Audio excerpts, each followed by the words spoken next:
Amables televidentes, los saluda José Alberto Tejada Echeverri, presentándoles el programa institucional del Canal 2 informativo Nuestra Gente. Hoy estoy acompañado en el estudio por los señores Duvalier Sánchez, quien es un joven politólogo vallecaucano que estará acompañándonos este rato. Buenos días, Duvalier. Buenos días, doctor José Alberto, buenos días a la mesa, buenos días a todos los televidentes que quieren ver este delicioso programa político electoral. Está con nosotros el doctor Carlos Arturo Oviedo, ex candidato al Congreso de la República por el Partido Conservador, quien ha aceptado nuestra invitación. Buenos días, Carlos Arturo. Buenos días, José Alberto, buenos días a todos los compañeros aquí de la mesa, Alberto, a Duvalier también, y a todos los televidentes que nos escuchan en esta mañana de hoy. Y está acompañándonos también nuestro panelista frecuente, el doctor Norberto Tascón, quien además era gerente de campaña de dos de los candidatos al Congreso de la República. Buenos días, doctor Tascón. Muy buenos días, José Alberto, para usted, para toda la amable audiencia del informativo Nuestra Gente y a los colegas que hacen parte de este panel en la mañana de hoy. Muy bien, ya las elecciones pasaron. Los datos que se tienen, que ya no son tan preliminares, son cuasi definitivos. En el caso de Cali solo falta por escrutar 1.4% de los votos totales, y en Buenaventura, que es donde más rezago hay, están en el 89% del escrutinio, falta un 11%. Y salvo estas dos diferencias, casi en todo el departamento ya el escrutinio está realizado al 100%. Los datos configuran un mapa político nuevo a nivel nacional y configuran también una participación congresional por parte del Valle nueva en el sentido de que salieron algunos congresistas que venían en ejercicio y aparecen nuevas personas disputándose estos escaños, estas curules. Pero lo que nos llama la atención y lo que vamos a tratar de conversar hoy en este rato con nuestros panelistas es qué significa la nueva configuración del Congreso de la República. ¿El expresidente Álvaro Uribe Vélez fue o no el gran ganador de la jornada? Esa es una pregunta que es necesario responder, no con apasionamiento, no con el deseo de si era o no era, sino un poco con elementos de juicio suficientes para avisorar qué se puede esperar del próximo Congreso. El expresidente en el día de ayer prácticamente invitó a volver a hacer las elecciones. Habló de que estas elecciones eran ilegítimas porque habían sido contaminadas por la feria de los recursos. El senador José Obdulio Gaviria, ya se puede decir así, el senador electo José Obdulio Gaviria, ayer anunció, hizo 2 o 3 anuncios. El primero, que Álvaro Uribe debe ser el presidente del Congreso de la República, a lo que Juan Fernando Cristo le respondió no. Él es una minoría, Centro Democrático es una minoría y el Congreso siempre lo encabeza el representante de la coalición mayoritaria. En segundo lugar, dice José Obdulio Gaviria que hay que convocar a una pequeña constituyente congresional. Atención con este tema hay que trabajarlo con mucho cuidado. Él está diciendo hay que hacer una reforma a la justicia y hay que pensar en un sistema parlamentario con un primer ministro. Esto sería lo ideal. Y alcanza a mencionar la experiencia de países europeos que han tenido hasta 12 años de gobernabilidad con los llamados primeros ministros, en el caso, por ejemplo, de España, con Felipe González, en el caso de Inglaterra, con Tony Blair, y de algunos otros países europeos donde la coalición parlamentaria es la que mantiene al primer ministro por 1, 2 o 3 periodos y no los electores de base. Muy importante estos temas, yo por ahí quiero pedirles que ustedes comiencen a pronunciarse. ¿Quién quiere comenzar? A ver, José Alberto, yo me pico cuando escucho pues ese análisis sesudo suyo, pero no lo puedo compartir. Porque si bien es cierto, el expresidente Uribe le ha dado, porque en este país lo que no suene a mesiánico y ese Mesías es él, no sirve para nada. Es la persona que obtuvo una muy buena votación, que no estaba programada, si se quiere. Nosotros los colombianos, y particularmente los que hacemos este tipo de análisis y hacemos por lo menos análisis de cifras, no veíamos por ningún lado que el expresidente fuera capaz de tener siquiera 15 curules. Vemos que sobrepasó y llegó a las 20 curules. Esto significa que para él no hay nada bueno si no está en sus manos. Es decir, las elecciones fueron malas porque no ganó, y las elecciones están contaminadas porque no ganó. Y entonces el proceso electoral se vicia, es no por la abstención que se produce en el país, porque es que esta es una democracia incierne, queridos colegas de la mesa, José Alberto. Un Congreso que va a hacer las reformas en este país, que representa al pueblo colombiano, que es a quien le va a tocar hacer las grandes reformas, es elegido con escaso 28% del total de la votación, y eso que menos, porque los votos válidos no alcanzan a ser siquiera el 20% de la totalidad de los votos que entraron al proceso electoral. Eso, si nosotros somos claros, yo diría que esta es una democracia ilegítima, porque lamentablemente aquí se configuran las tesis que en algunas ocasiones en esta mesa hemos compartido. Definitivamente hacer política en Colombia tiene que estar ligada a grandes sumas de dinero, y el expresidente Uribe que no nos venga a decir ahora que es que él es la pobre viejecita que no usó dineros. No, en torno a él estaban los grandes potentados económicos del país, y le pongo un botón de muestra a la camisa: el Valle del Cauca, el Ingenio Mayagüez. Doña Susana Correa, que es la hija de un gran empresario de acá del Valle del Cauca, le dispusieron el avión privado para moverse en todas partes de Colombia, le dispusieron de todo el dinero habido necesario, hicieron las listas como les dio la gana, la participación que dieron era amañada a las condiciones que ellos querían. Ese pensamiento del expresidente Uribe nunca se ha apartado de la mesa, ni se ha apartado de sus propósitos, de tener una serie de amanuenses que en el Congreso quieren, que van a hacer lo que les da la gana. Esa propuesta de José Odulio Gaviria es salida de toda razón, por Dios. ¿Cómo así que por derecho el presidente Uribe tiene que llegar a la presidencia del Congreso? Es que eso allá se vota. Allá hay 100 congresistas más los 2 de las comunidades de circunscripción especial. Allá tienen que ir, es a elegirse, y tienen que ir es a demostrar que tienen unas mayorías, y lamentablemente el cambio, el puro centro democrático no tiene esas mayorías, José Alberto, como para decir que es que se tiene que ungir al expresidente simplemente porque es expresidente. No, allá es un senador común y corriente, con un solo voto dentro de los 100 o 102 que van a votar. Y segundo, José Alberto, a mí sí me parece que en este momento el gran perdedor de todas estas cosas es la registraduría.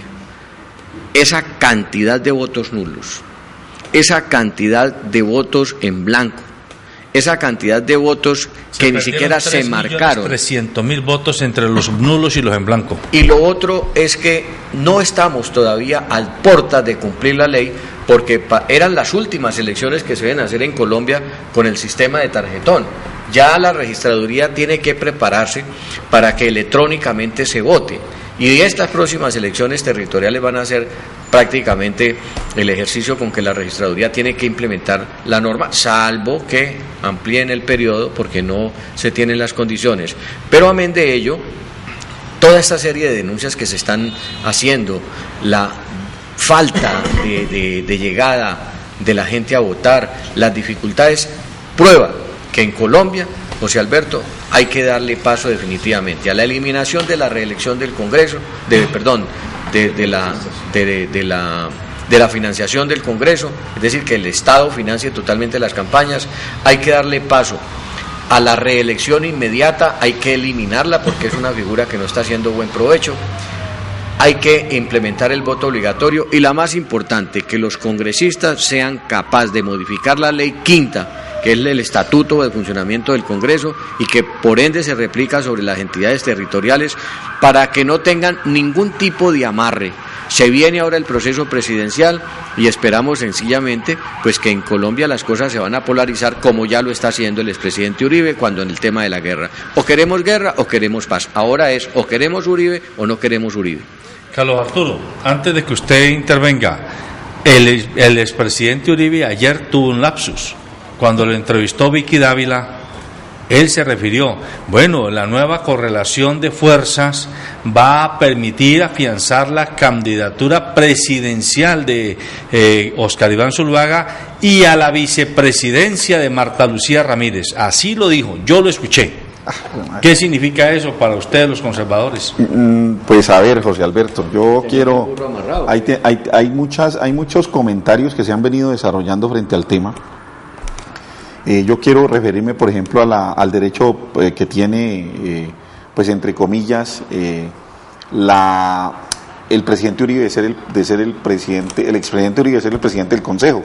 Entre otras cosas, del Congreso, perdón, entre otras cosas porque lo que se ha usado tradicionalmente es que quien más votos saca por derecho propio, no es que eso esté reglado, ni que exista alguna norma que así lo establezca, sino que en el discurrir político tradicional, quien saca mayor cantidad de votos, pues obviamente tiene derecho a ocupar esa presidencia, de alguna manera.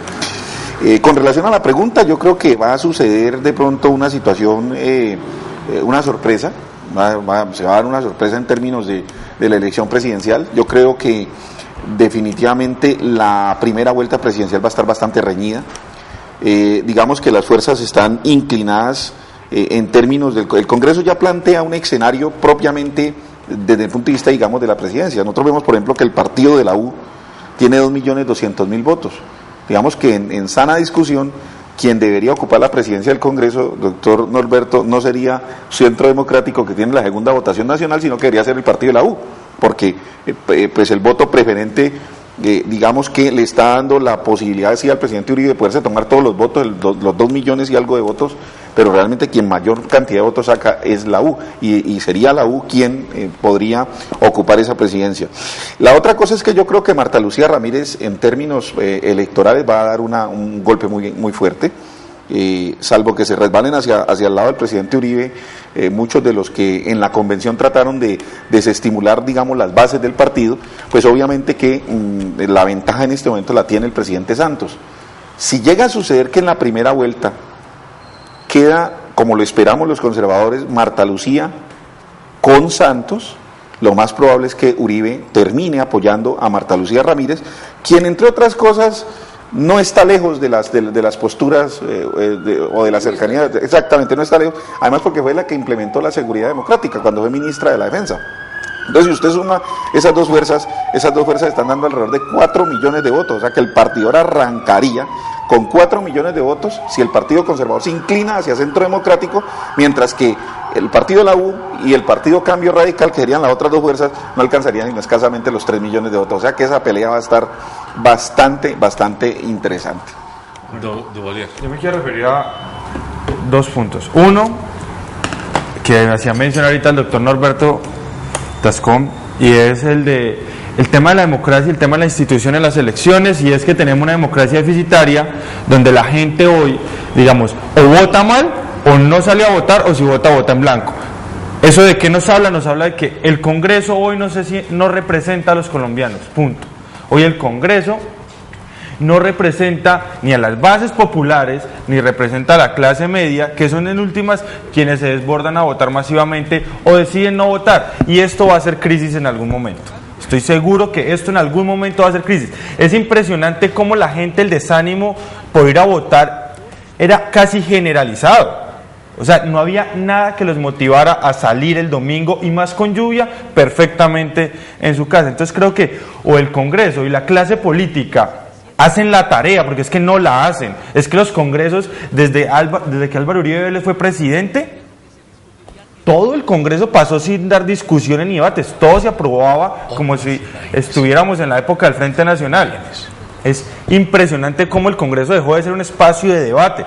Lo que esperamos ahora, con la pregunta de las fuerzas, pues es que ahora sí entraron personas, digamos, con capacidad de debatir ideas, con capacidad de presentar propuestas al Congreso. Para dar un ejemplo de esto, yo me imagino a una persona como Antonio Navarro Bosch sentado en una orilla dando los debates desde sus posturas ideológicas, al otro lado Álvaro Uribe Vélez, que en eso con el doctor Tejada en programas pasados coincidimos, y es que Álvaro Uribe Vélez puede ser lo que sea y no nos gusta, pero el hombre plantea sus propuestas de frente y no está haciendo bajo la mesa sus cosas. El hombre va de frente con sus propuestas contra lo que tenga que ir, entonces plantea escenarios de debate al país, y creo que eso le suma que tenga 2 millones de votos de opinión. Los que creían que Uribe solo tenía paramilitares, no tiene 2 millones de votos de opinión. De uribistas, además los uribistas tienen una particularidad: ellos no se ponen la camisa, ellos salen a votar. Ellos no salen por la calle con la camisa, con los volantes. Los uribistas salen el día de las elecciones a apoyar a los que para él es la persona que puede salvar este país. Por el otro lado tenemos, entonces va a seguir Robledo, que hoy fue el senador que más votación sacó en el país, 190.000 votos. Nadie más sacó esa votación de ningún partido político, ni siquiera el partido de gobierno. Musa Besaile, que es alguien que ni siquiera sabe prender el micrófono del Congreso, sacó 145.000 votos en la costa. Yo les juro que el día que quiera prender el micrófono no sabe de qué botón debe espichar. Ese hombre no participa en nada y saca 145.000 votos. Uno dice, pues madre, es demasiada nefasta la clase política, sobre todo además en la costa Caribe. Además ahora hay una primípara que creo que va a dar unos debates deliciosísimos, por uno sentarse a ver el canal institucional, ese debate de Claudia López, que tiene una experiencia denunciando toda la parapolítica y que ahí va a tener el 60% de investigados por parapolítica o sospechas de que sus votaciones han sido apoyadas por ella. Entonces creo que ahí se va a reconfigurar un panorama en el Congreso muy bueno. Llegan otros nuevos como Jorge Iván Ospina, que dice que va a trabajar por el tema de la legalización de la marihuana, algo que antes no tenía quien lo defendiera o quien, digamos, propusiera esas propuestas. Entonces ahí va a estar la reconfiguración del Congreso. Por otro lado, el tema presidencial. Creo que hoy el único candidato que puede decir que tiene votos es Peñalosa, tiene 2 millones de votos. Hoy es el único que en la consulta sacó 2 millones de votos. Si Peñalosa logra conectarse con mucha gente que está indecisa, que es bastante... Que ahí están los de Uribe, ¿no? ¿Cómo? Ahí están los de Uribe. Y hay un poco gente que votó por simpatía solamente.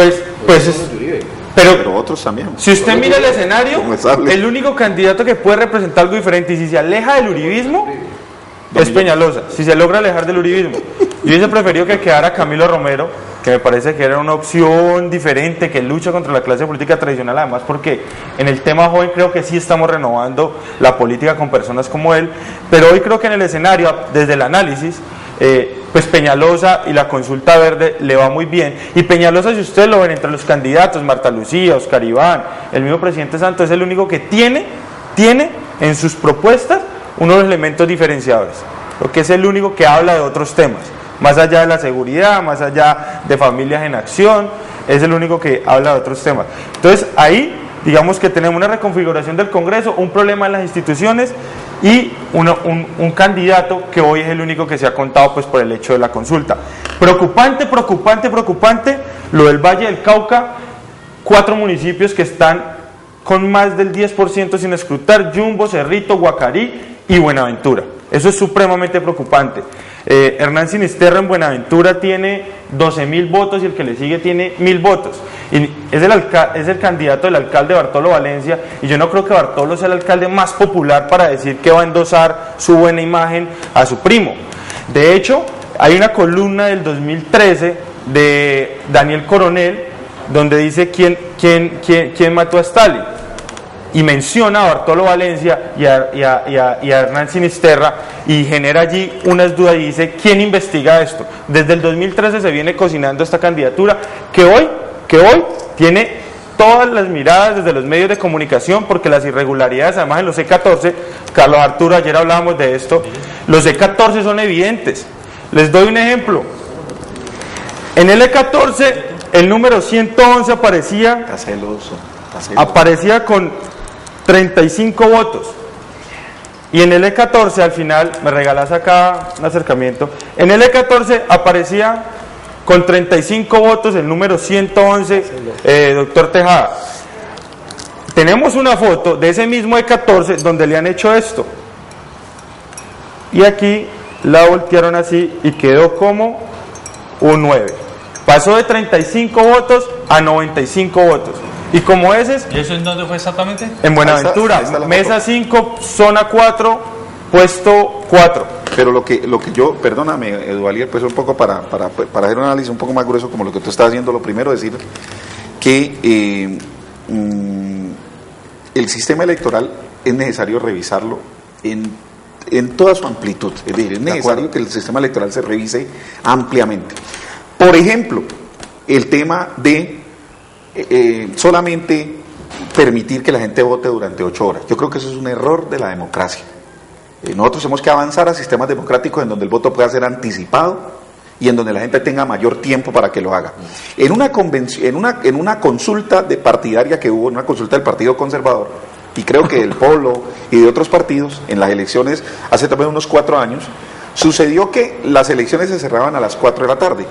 Y por petición de los partidos, en razón a la congestión que había en los puestos electorales, porque siempre los colombianos dejamos lamentablemente las cosas por última hora, se generó un aumento de casi el 10% de los votos con el corte de las 4 de la tarde y las 5 de la tarde. Entonces, ¿qué sucede? Que también puede suceder, Duvalier, y también puede suceder, amigos de la mesa, que el sistema electoral necesite tener una mayor amplitud de tiempo para que la gente pueda votar. Claro. El segundo elemento que me parece muy importante dentro de ese análisis, pues que puede ser mucho más amplio, es que nosotros estamos dictando una capacitación precaria a los jurados.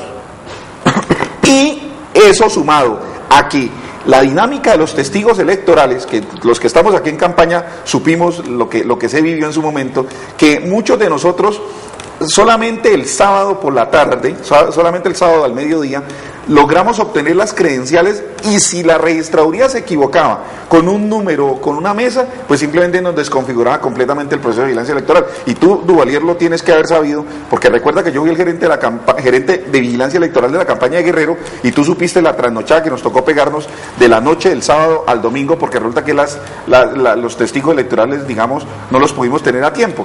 Primero. Bueno. Tercero, José Alberto, una situación muy grave.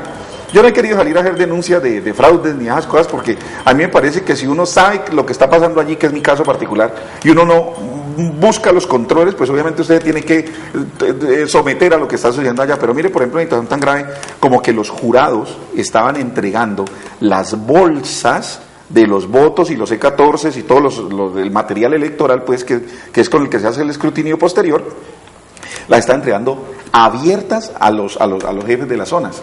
Esas bolsas no se pueden entregar abiertas. Y para finalizar, algo que quiero dejar también sobre la mesa, es que aquí nos hemos acostumbrado a trabajar con el preconteo, y yo pienso que el preconteo hay que eliminarlo del sistema electoral. Cuando nosotros decimos aquí que está escrutado el 95%, creo que es una afirmación que no es cierta. ¿Por qué razón? Porque es que las elecciones apenas están sucediendo en este momento en los coliseos y en las zonas. Apenas, José Alberto. Cuando tú ves estos resultados aquí, son preconteos. Oyendo eso suyo, me acuerdo en mis épocas de joven, cuando era abiertamente antivoto, que el eslogan que usábamos era: no voto porque el que escruta es el que elige. El que escruta es lo que está diciendo Carlos Arturo ahora para claridad de los televidentes. Usted y yo votamos el domingo, pero finalmente estamos en manos de los escrutadores, es decir, de una cantidad de personas que están encerradas, en este caso en el Coliseo Mariano Ramos de Cali, y así en muchos municipios del país, contando los votos y en algunos casos desafortunados, seguramente alterando la relación del votante primario, que es usted y que soy yo. Voy a tratar de terminar, voy a tratar de terminar para dejar pues configurar el tema. Tercer elemento, pues que lo estoy mencionando, nos hace falta hacerle una muy buena, digamos que en términos empresariales, ya el tema no es capacitación, amigos, el tema es entrenamiento. Nosotros tenemos que hacerle un muy buen entrenamiento a los jurados. Habían jurados que, por ejemplo, anularon votos que eran válidos. Por ejemplo, marcaban la C y el 108 y decían: hace una doble marcación de voto es nulo. Cosas de esa naturaleza, y no hay una contraparte técnica que le permita a usted, digamos, evidenciar eso. Y finalmente, pues, un tema también de los electores. Nosotros fuimos, en mi caso particular, yo fui muy precario en el tema de enseñarle a la gente a manejar la tarjeta electoral. Me confesaban algunos amigos, inclusive, que me decían: hermano, a uno la tarjeta electoral lo intimida. Pero perdóneme, pero es que sé de información que en los estratos 88 había personas preguntando, bueno, ¿y esto cómo se maneja? Es decir, si eso le ocurre a personas preparadas, con formación, ¿qué no le habrá pasado a mi mamá? Que cuando se fue a votar, yo le he dicho, como ya habíamos cuadrado a quién iba a dar el voto, ella, mijo, a mí se me olvidó ese número que usted me dijo y yo apunté fue el otro. Y claro, porque es que es muy difícil. Eso está diseñado como para gente que tenga o una mega memoria o que esté muy joven, pero para las personas adultas sobre todo, esto es un galimatías. ¿Por qué no hacer una cosa donde esté la foto suya y el nombre suyo debajo y punto? Y ya, entonces para todo el mundo es fácil identificar la cara de la persona y le pone la X y se acabó, pero no es lo que ocurrió. Pero yo comparto esos elementos y yo creo que la registraduría se nos ha quedado rezagada en materia como es el voto electrónico, ampliar las jornadas electorales. Si hay voto electrónico, yo puedo votar por correo, yo puedo votar por correo electrónico, puedo votar por cualquiera de esas herramientas. Simplemente es tener un buen sistema que vaya eliminando o vaya dando de baja, por decir de alguna manera, la posibilidad de votar doblemente.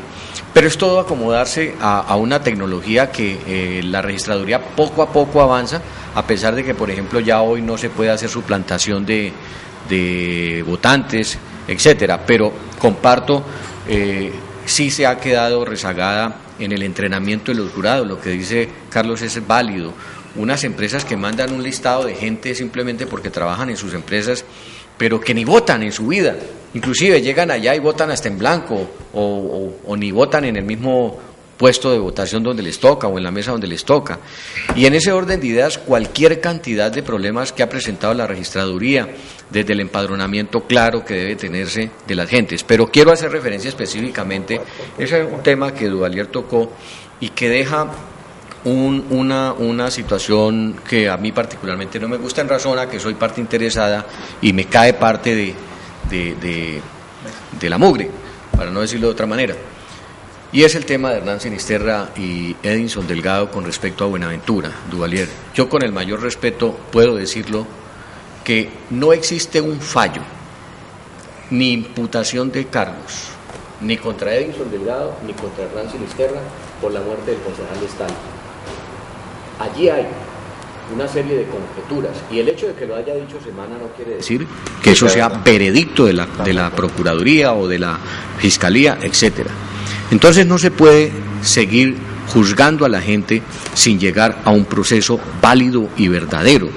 Y menos aún podemos decir que es que Hernán Sinisterra está a puertas de entrar al Congreso de la República porque le van a llegar los votos de los corregimientos. Le quiero aclarar, mi querido doctor Duvalier y compañeros de la mesa, con el respeto debido.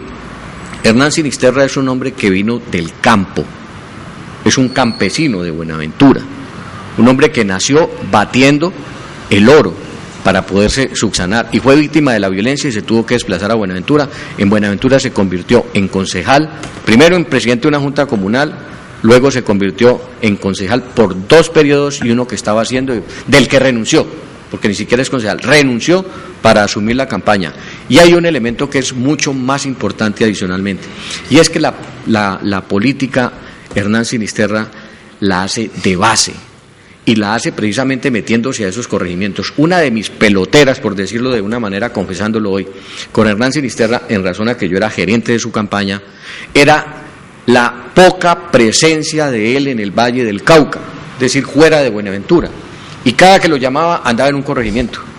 Y andar en un corregimiento en Buenaventura es ir a La Bocana, es ir a Ladrilleros, es ir a Juan Chaco, ir a Los Esteros, ir al Bajo Nare, etcétera. Sí, entonces allí le quiero decir, mi querido Duvalier, que es donde van a ver prácticamente la sorpresa, no porque le hayan metido más o menos votos o porque haya esto o lo otro. Pero es que yo no estoy hablando sobre especulaciones, doctor Norberto. Sobre lo de la columna, yo la menciono para que los televidentes la vean. Aquí no, pero es que se deja el manto de duda. No, es que lo dijo fulano. No, lo dijo, pues ahí está. Si usted me dice, la Fiscalía imputó cargos a Hernán Sinisterra o a cualquiera en Buenaventura, listo. De acuerdo, la Procuraduría ha levantado un proceso. Norberto, ¿no? Lo único que hay es unos hechos que usted los puede los evidencian el coronel. En una columna dice, alguien que investigue esto. Yo nomás como quien dice, lo dejo por aquí y me retiro lentamente para que las instituciones lo vean. Pero es típico, Duvalier, calumnia, que la calumnia algo queda. Hay unos hechos allí que siempre han estado de fondo. Yo le quiero decir lo siguiente, Dame un momentico. Uno no puede, Duvalier, en estas discusiones tratar de legitimar una votación, ¿sí?, solamente por unas cosas de oídas. Ya. No, yo le quiero decir una cosa. Déjame terminar, yo termino la idea, Carlos. Hay algo que... Lo mismo, exactamente lo mismo pasaba cuando se elegía acá, la narcopolítica tenía la gobernación, exactamente lo mismo. Cuando se tenía... Mire, es que la evidencia es clara. O sea, hoy, lo que está pasando en Buenaventura es un reciclaje de los votos del PIN y de Juan Carlos Martínez Sinisterra. Eso es un reciclaje que se está haciendo y además un fraude evidente, donde usted mira cómo tachan por encima votos, cómo le ponen votos de más, cómo un 3 lo vuelven un 9 y así sucesivamente. Estamos hablando de hechos probados y en los C14 están. Además de eso, sobre lo otro es lo mismo. Cuando Juan Carlos Martínez Sinisterra empezó en el Movimiento Popular Unido, era un tipo que vino de Buenaventura con una historia de superación personal y hasta ahí no había nada. Empezó a sacar, ahora pasó a Convergencia Ciudadana, un tipo vino de Buenaventura, ahora senador, tenía 3 cámaras de representantes y una historia de superación personal, y entonces quienes se atrevían a decir que ahí había algo raro, entonces no, es que eso es racismo, decían. Es que están en contra de las bases populares, que la élite no las deja. No, estamos hablando de competir en democracia, pero respetando las reglas de juego. Las elecciones se deben ganar, y hasta que eso no ocurra, pues estamos viviendo entonces en un país donde la trampa es la que vaya a hacer la ley. Y por eso, además, en el Congreso no nos representan. Es que es imposible que el 60% de congresistas hoy tengan vínculos con paramilitares y estén siendo investigados. Hay tanto de largo como de ancho, hay tanto de allá como de acá. Y si vamos a ponernos en ese contexto, en ese escenario, ¿quién me va a decir a mí que los 20.000 votos que sacó Juan Fernando Reyes Curi fueron porque él es un excelente candidato, porque es que es una persona con un dechado de virtudes, y no por la presión que ejercieron sobre los funcionarios públicos de la administración para que votaran por él, so pena de que lo iban a sacar de sus contratos? No, mira, yo creo que hay que hacer, hay que hacer una discusión amplia, una discusión juiciosa. Yo creo que el tema es que no se puede pretender ver la paja en el ojo ajeno y no la viga en el propio. Es decir, yo creo que si vamos a hablar de democracia, tenemos que hablar de manera pura y abierta. Mire, hubo personas que, como tú mismo sabes, yo hice parte de la campaña de Rodrigo Guerrero, una campaña exitosa, y hubo gente que me dijo: Carlos, yo no lo puedo acompañar porque no me echan del cargo. Y me mandaron inclusive personas a patrullarme para que me revisaran los votos. Eso también es lo mismo del otro lado. Te digo algo más. La campaña de Juan Fernando no es una campaña pobre. Fue una campaña también con muy buena cantidad de plata. Creo que estás hablando. Mira, lo que yo te quiero decir, Duvalier, tú sabes que yo te aprecio mucho y que a Juan Fernando también lo aprecio mucho. Es que uno no puede pretender ver cosas malas en los demás, y aquí no estoy defendiendo a nadie en particular, ¿sí me explico? De acuerdo, Carlos, creo que ni siquiera he mencionado, he hecho el análisis objetivo, no he mencionado a nadie ni en defensa, estamos hablando de un análisis objetivo. Si te vienes al tema de clientelismo y de esto, creo que no cabe, porque el simple hecho, Rodrigo Guerrero en toda su vida política nunca ha ejercido esa forma de política, de presionar, de intimidar con el contrato laboral el tema del voto, y creo que de eso pueden dar fe muchos en la administración, muchos. Otra cosa es que Juan Fernando Reyes Curi haya sido el secretario privado y haya dicho que él quiere mantener las banderas de esta administración. Eso es otro cuento, y sobre la administración es otro cuento. Pero si me pones ese argumento sobre la mesa, puedo poner otro. Él es familiar, Hernán Sinisterra es familiar de Bartolo Valencia, y creo que en Buenaventura sí se hace esa forma de política, sí se ejerce esa presión. Por eso, entonces no se trata de ver la paja acá, no estamos hablando de la competencia política. Y el sobrino del gobernador, las irregularidades. Perdóneme. Como el tiempo va pasando, yo no quisiera, a mí no me interesa aquí ser ni defensor ni acusador de juicio de nadie. Estoy partiendo del principio de que hay que hacerle pedagogía ciudadana a los televidentes. ¿Qué me interesa?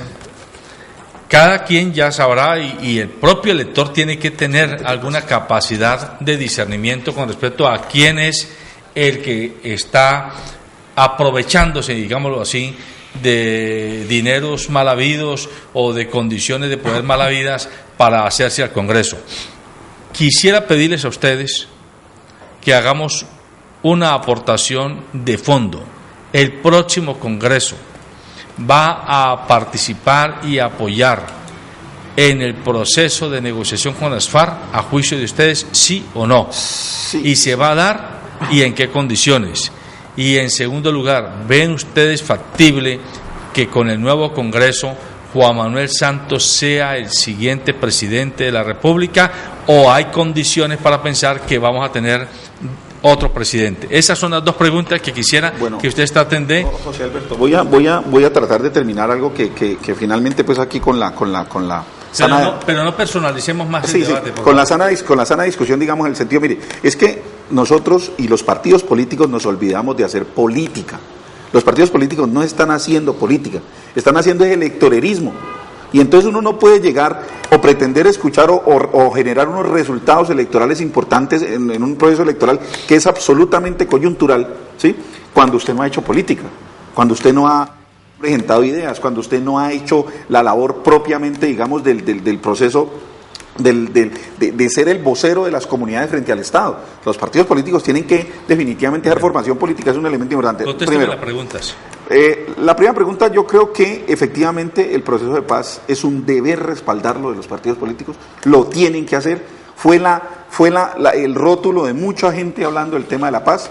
Yo siempre he dicho que el problema de la paz es un problema que no solamente se está debatiendo en Cuba, lo hemos discutido inclusive en algunos debates con empresarios. Carlos Arturo, que lo interpele, es que no estoy preguntando el deber ser. Ya. Estoy preguntando lo fáctico, es decir, la correlación de fuerzas que va a tener el Congreso va a permitir, sí o no, que haya una negociación y una aclimatación de la paz desde el Congreso. Sí, tiene que haberla. Yo creo que sí, la primera pregunta. Y la segunda preguna, Santos no la tiene fácil para salir elegido. Yo no veo fácil que Santos salga elegido. Esa es la segunda pregunta. Me parece que va a haber bastante disputa electoral y política frente al tema. Yo creo que en el Congreso no va a haber problema por algo, además por algo. Hasta los partidos y candidatos que no son del gobierno y que no van a estar en la unidad nacional están con la paz. Doy un ejemplo de esto. La Alianza Verde, por ejemplo, están jugados con la paz. Claudia López, que es sumamente crítica, ella dice, el tema es la paz. O sea, el tema es quitarle las armas a los ilegales, fortalecer las instituciones, combatir la corrupción y mejorar la educación. Si no, este país... y la justicia. Si no mejoramos los procesos de justicia, estamos jodidos en este país. El mismo Polo Democrático, desde tiempo atrás, ha dicho que está con el proceso de paz, no con el gobierno, pero digamos que ahí, si uno nota y toma, ya estos que son los que se podrían oponer, digamos que hay un Congreso que le apuesta a la paz. Caso contrario, el tema del Centro Democrático con 19 congresistas. Y aquí le tiro la pelota al Partido Conservador. Si el Partido Conservador, digamos, hoy el Partido Conservador tiene un juego muy interesante en el Congreso, y es que puede ejercer una presión como les gusta. La fuerza que decide. Que decide, pero por la mermelada, dependiendo qué le garantice el gobierno, que le mantenga el Ministerio de Agricultura, que le mantenga Invías, que le mantenga esa mermelada. La mermelada, porque es un partido, y lo acabas de decir, y creo que hay una contradicción muy seria entre los mismos militantes de los partidos, y es, el partido se ha olvidado de la gente y por eso son partidos electoreros. El partido se ha olvidado de hacer política en el Congreso y se volvió un partido que no aspira al poder, sino que aspira a la burocracia que le mantenga sus puestos en el Congreso. Hoy es un partido, escuché de Gerlain, que uno tiene que ser práctico. ¿Para qué lanzar un candidato si podemos seguir teniendo lo mismo que los partidos que tienen candidato en el Congreso y en el gobierno? Pero escúchame, en la convención del partido, ¿sabes quién salió derrotado? Ellos. Bueno, de acuerdo, pero es un partido. ¿Hay proceso de paz con el Congreso que viene? Yo creo que todos los colombianos, José Alberto, estamos interesados en el proceso de paz. Es más, la única persona que en un principio se opuso al proceso de paz fue Álvaro Uribe. Cuando vio que la ciudadanía o el grueso de los colombianos querían la paz, automáticamente dio un giro de 180 grados, se colocó en el cuartel de los que quieren la paz, con unas condiciones, como decía, que no se quería la impunidad, etcétera, etcétera. Cosas que lógicamente se tienen que atemperar a los tratados y convenios firmados por Colombia con el caso de derechos humanos y demás, y la Corte Penal Internacional. Entonces, y yo diría, José Alberto, que aquí lo lo menos es que el presidente va a firmar con las FARC, porque todos lo quieren, el acuerdo de paz. El gran problema es de ahí en adelante el famoso posconflicto, donde el Congreso tiene que aprobar cualquier cantidad de normas, y no son cualquier tipo de normas. Por ejemplo, para hablarle elemental, el Congreso tendrá que apersonarse casi que de una reforma agraria, porque eso es parte de lo que está escrito allí en esos 5 puntos. Permítame, lo interpelo usted también. Rafael Mejía, presidente de la SAC, dijo textualmente, es que a Colombia lo están gobernando desde La Habana, y el presidente Santos, según la información que ha circulado, prácticamente le exigió una rectificación a él en una reunión que tuvo con la SAC, y allí se ha generado un rifirrafe entre un sector de la SAC que apoya a Rafael Mejía y que mantenga su posición, y otro sector que apoya a Juan Manuel Santos. Ahí surge la pregunta, ¿será que ya la SAC, que representa no precisamente a los pequeños y medianos campesinos, agricultores, sino a los grandes empresarios agrícolas del país, se está liderando con Centro Democrático? Yo no diría que se esté liderando con Centro Democrático, sino con sus propios intereses. Nadie puede desconocer que estos 40, 50 años de atrás no le han servido a la gente del campo para vivir en el campo, sino para huir del campo, como consecuencia del conflicto armado, que los ha desplazado no solamente a los pobres, sino a los ricos también, y ahí es donde se nace la figura con la que se hace elegir precisamente en la primera ocasión Álvaro Uribe. Es que no podemos volver a nuestras fincas, no podemos volver a nuestras tierras, etcétera. Eso es un desplazamiento forzado que se da tanto en la gente pobre como en la gente rica, es decir, los grandes terratenientes y los pequeños parcelos.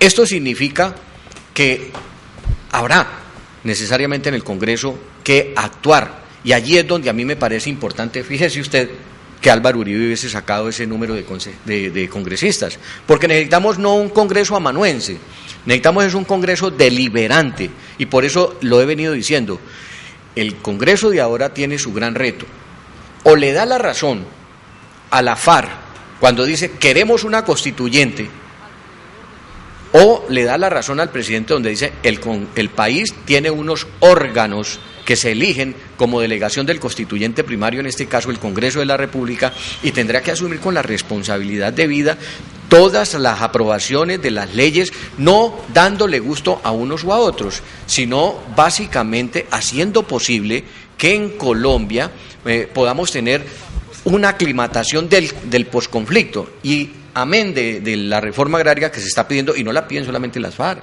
Usted hable con cualquier campesino y las grandes movilizaciones campesinas giran en torno al abandono que hay en el país del campo, porque preferimos comprar balas, tanques, pertrechos y todas estas cosas a comprar insumos agrícolas, a comprar tecnología agrícola, a darle al campesino la posibilidad de producir, subsidiar algunos productos como se hacen en muchas partes del campo. El segundo tema, el tema del narcotráfico. ¿Para qué país del mundo? Y ayer lo dijo en la posesión de la presidenta Bachelet en Chile, el delegado de los Estados Unidos, el primer ministro, dijo, compartimos que a Colombia hay que darle la mano en los procesos de paz. ¿Por qué? Porque al mundo le interesa que se acabe de una vez por todas con el flagelo del narcotráfico, del cual Colombia pues es pionero, por decirlo de alguna manera. 3, el proceso de reconciliación.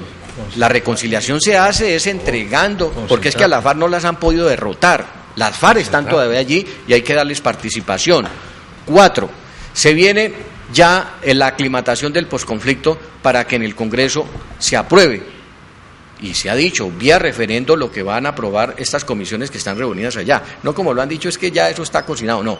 Los colombianos vamos a refrendar sí o no esas 5 puntos y esos 5 acuerdos que han dado. Pero más importante que eso, y le digo, se va a dar, es básicamente que nosotros vamos a tener aclimatada la paz, y eso es un anhelo de todos los colombianos, es un propósito de todos los colombianos, y que si vamos a tener un Congreso que va a estar ligado al presidente, yo diría que las fuerzas están equiparadas. Si usted ve cómo quedaron compuestas las fuerzas del Congreso, la U tiene 21 senadores, el presidente Uribe sacó 20, los conservadores sacaron 19, los conservadores sacaron 18, los liberales sacaron 17, y de ahí hacia abajo los verdes sacaron 5, la misma Opción Ciudadana sacó 4, etcétera. Entonces, allí lo que hay es una es una posición para los colombianos muy buena de tener un Congreso no aclimatado a la mermelada. En los últimos minutos, perdóname, una observación. Perdóname, es que el tiempo aquí ya comienza a marcarme. Quiero pedirles que se pronuncien sobre lo siguiente.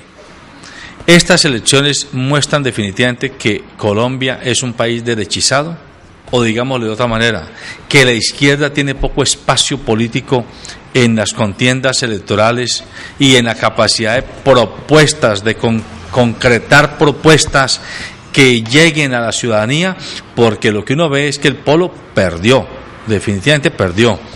Pero además, Alianza Verde, que en mi opinión, y esta es mi opinión personal, ni es chicha ni es limoná, y que resultó como acomodaticia a las diversas coyunturas, tampoco ha ganado mucho con ese juego de cintura que ha manejado en estos 4 años.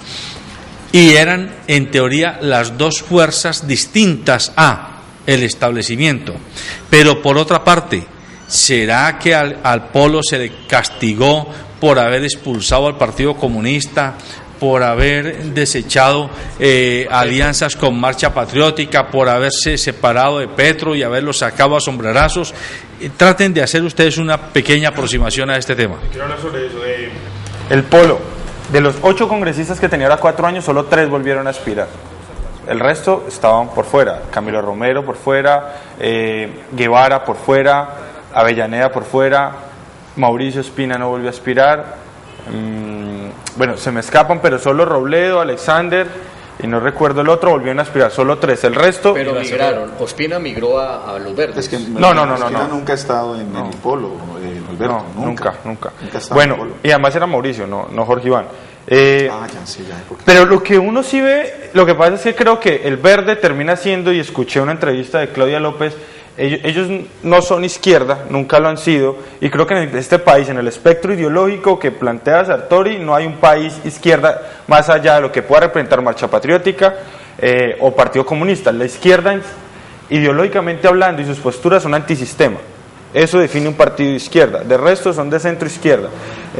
Y lo que creo, para que hablemos del otro lado, en Colombia tampoco nunca había habido un partido de derecha, que son posiciones un poco más cercanas a las de Gerley, radicales, no al aborto, no a los matrimonios homosexuales, un tema mucho más de ese nivel. A ese lado creo que se va a ubicar el centro democrático, el espectro se va a poner en esa balanza. De resto, lo que tenemos son partidos sin claridad ideológica, todos. Usted no alcanza a ver partidos que defiendan, ni el verde defiende lo ambiental como debería hacerlo. Pero, a juicio suyo, ¿tiene futuro el polo? No, yo creo que el polo, además lo que tenía el polo era un tipo como Robledo hablando, y hoy va a tener otros que le van a quitar pantalla. Hoy va a tener en el verde una Claudia López, un Navarro Wolf, un Jorge Iván Ospina. O sea, va a tener otros que le van a quitar, digamos, eso que durante los años pasados era en solitario él hablando contra el Congreso. Yo creo que partidos de izquierda como tal, o pensar que el país es un país derechizado o alguna cosa por el estilo, yo no creo que pueda ser así. Ya la gente perdió, digamos, como la capacidad, digamos, de que la izquierda venga y proponga un discurso un poco más fresco. Ya nos damos cuenta que los de izquierda hacen las mismas posturas de los de derecha o peores. Es decir, la gente se ha ido dando cuenta poco a poco que el ejercicio del poder los envilece y los vuelve igual que los demás. Es decir, la diferencia, francamente, no es ninguna. Pienso que, como Duvalier lo ha venido planteando, tiene alguna fijación por el Partido Conservador y particularmente por Roberto Gerlain. Creo que el partido tiene la posibilidad de renovarse, el Partido Conservador. Así como sucedió con la Iglesia, puede ser que le llegue en algún momento una persona que tenga una postura un poco más acorde con la modernidad. Fue cabeza de lista. Fue el cabeza de lista Roberto. Pero también estuvo Serpa ahí. También estuvo Serpa. Yo creo que el tema es un tema de que hoy está decretada la renovación de los partidos a nivel nacional. Yo no creo que Gerlain vaya a volver a aspirar. Aquí, por ejemplo, pasó una situación que a nosotros nos llenó de mucha tristeza, que fue la pérdida inclusive de Germán Villegas pues en las elecciones, que fue una cosa pues para nosotros fue muy frustrante, porque de todas maneras es un hombre que representaba una dinámica, pero pues ya yo creo que él no creo que vuelva a aspirar pues que pensábamos hacerle ese honor de que se retirara con el Congreso al Senado. Pero yo creo que el país no puede decirse que es un país ni de derecha ni de izquierda, además de hecho la gente ni siquiera sabe qué es una cosa y qué es la otra. Y ahí otra vez reiterar, José Alberto, que nosotros, el deber de nosotros, el deber ser, es que nosotros tenemos que volver otra vez a la necesidad de formar políticamente a la gente que tenemos a nuestro alrededor. Tenemos que formarlos. Cuando nosotros formamos la gente, eso nos va a disminuir la posibilidad de tener que darle plata a la gente en las campañas y cosas de tipo, porque la gente va a tener una visión distinta de para qué y para dónde va, digamos, la política. Yo creo que nos colocamos en el partidor del nuevo proceso electoral. Las elecciones de Congreso definitivamente marcaron ya unas tendencias. Ya tenemos unos partidos lógicamente más sólidos. Tenemos un partido nuevo como el Cambio Democrático, Centro Democrático del expresidente Uribe, con todas las cosas que haya por dentro, no quiero entrar en ellas, pero quedamos con un nuevo partido unido a la U, unido al Partido Conservador, a Cambio Radical, que lo creíamos iba a disminuir. Y fíjese usted que quedan unos partidos pequeños que también van a jugar allí algún papel importante en razón a lo que se viene. La gran pregunta ¿es capaz el presidente Santos, que ya es candidato presidencial, pasar en la primera vuelta con todo el panorama político que tenemos ya dispuesto, en razón a que si se suman votos, vamos a ver que perfectamente si hay una alianza o si hay una coalición tan del tenor, por ejemplo, decir la U, liberales, verdes, que verdes tienen candidato, Opción Ciudadana, van a ser capaces de derrotar al presidente Santos. Y en el efecto de segunda vuelta, ¿contra quién se enfrentaría el presidente Santos? Contra una mistura de Marta Lucía Ramírez, Peñalosa, Oscar Iván Zuluaga. Ahí es donde queda el interrogante. ¿O cuál de esos tres es el que va a siquiera tener la segunda votación? Yo particularmente creo que en el Polo tendrá que hacerse una reingeniería. Tanto la UP, que era el otro partido que nosotros comparto con Duvalier, está en la extrema izquierda y que es lo que se ha considerado la oposición, van a ser rebasados, fíjese usted, si es capaz el expresidente Uribe de hacer oposición, que yo no lo veo. Yo no veo al expresidente Uribe haciendo oposición. Además, en política el odio y el amor unen. Llegará el momento en que o Uribe se tiene que unir con el Polo, que yo no sé, eso sería como juntar pues hostias en el infierno.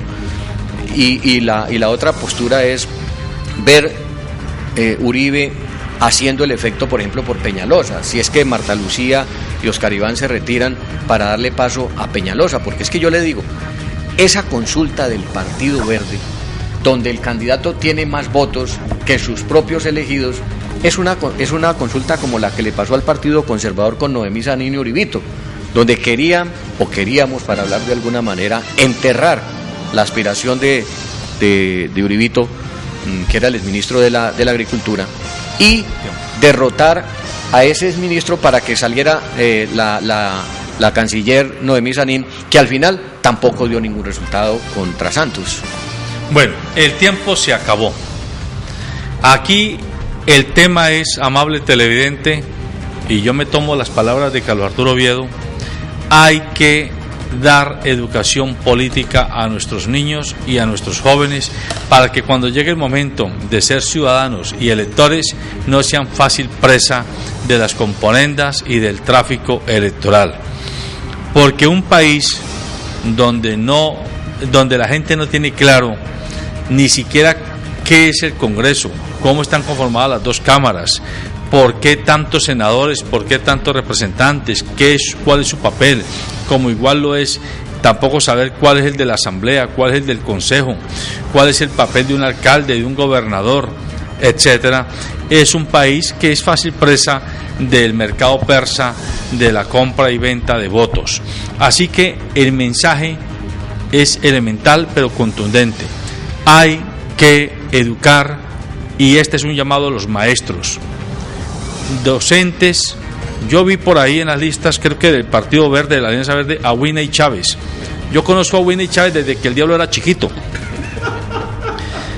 Y yo le pregunto a Winnie Chávez, que hoy posa de Alianza Verde, ¿qué tanto ha hecho por la educación de este país, más allá de él vivir trepando en la burocracia de un partido y de otro? Lo digo así claramente, como hay que decirlo de muchos otros candidatos. Y voy a decir algo que es políticamente incorrecto. No creo en el purismo en política. Me da mucho miedo las posiciones tan puristas de Claudia López. Desde ya, y esta es mi opinión personalísima, porque cuando uno hace política tiene que partir del principio de que está negociando permanentemente intereses que se tienen que resolver por vía de la negociación. Y cuando hablo de negociación no estoy hablando únicamente de plata, negociación de intereses de parte y parte. Pero cuando uno quiere hacer política, como si fuera el obispo de Cartago en África, con San Agustín, es muy complicado. Ojalá que esa ortodoxia sin cintura de ciertas personas que quieren hacer política, haciendo antipolítica y renegando a los políticos, no se vaya a devolver en contra, porque ya vimos lo que pasó con el Partido Verde. Yo personalmente creo que no es la alternativa y hay que plantearlo clarito. Hoy sí han logrado por unas alianzas que así como las que hicieron hace 4 años, dentro de otros 4 ya veremos Alianza Verde unida con Alianza Azul y con Alianza Amarilla y con Alianza Roja, y nada de raro tiene que termine difuminado como posiblemente muchas de las vertientes de izquierda. El llamado, amigos, insisto, es a que la política hay que ponerle cuidado y hay que estudiarla en serio y hay que pararle bolas en serio, porque por no pararle bolas y porque quizás a muchas personas, no a usted quien está escuchándonos y viéndonos, les parece muy latoso este tipo de tema, pues precisamente por parecerles muy latoso es que dejamos que se encaramen allá a tomar decisiones que nos afectan a todos, un reducido grupo de personas que hacen y deshacen en nombre nuestro. Buenos días.